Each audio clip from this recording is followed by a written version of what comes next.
নমস্কার বন্ধুরা, আমার চ্যানেলে সকলকে স্বাগত। তালাটি তো আপনারা খেয়েছেন, তালাটি দিয়ে অনেক ধরনের রেসিপি বানানো যায়।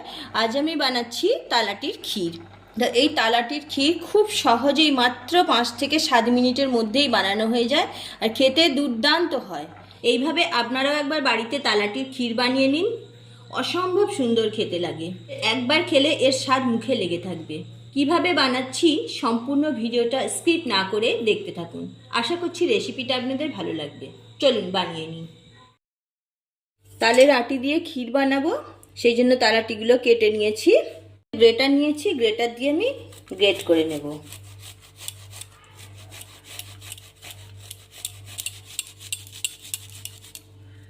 এইভাবে গ্রেট করে নিয়েছি। আপনারা চাইলে ছোট্ট ছোট্ট করে কুচিও করে নিতে পারেন।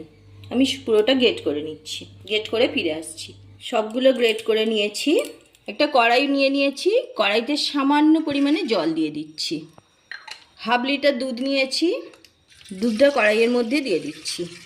আমি এখানে প্যাকেট দুধ নিয়েছি, আপনারা চাইলে গরুর দুধও নিতে পারেন। গ্যাস অন করে দিয়েছি, দুধটা ভালোভাবে ফুটিয়ে নেব।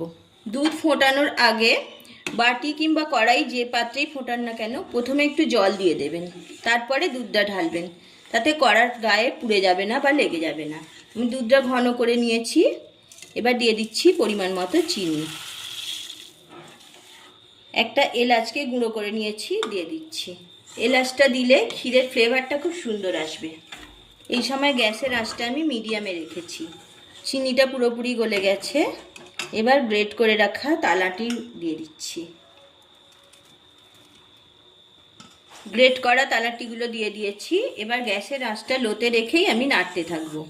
খুব অল্প সময়ের মধ্যেই তৈরি হয়ে যাবে তালাটির ক্ষীর। আমি 2 মিনিট ফুটিয়ে নিয়েছি।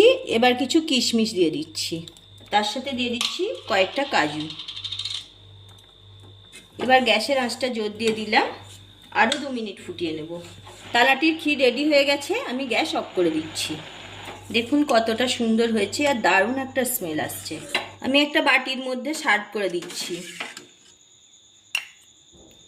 দেখতেই পাচ্ছেন আমার কড়াতে একটুও লেগে যায়নি।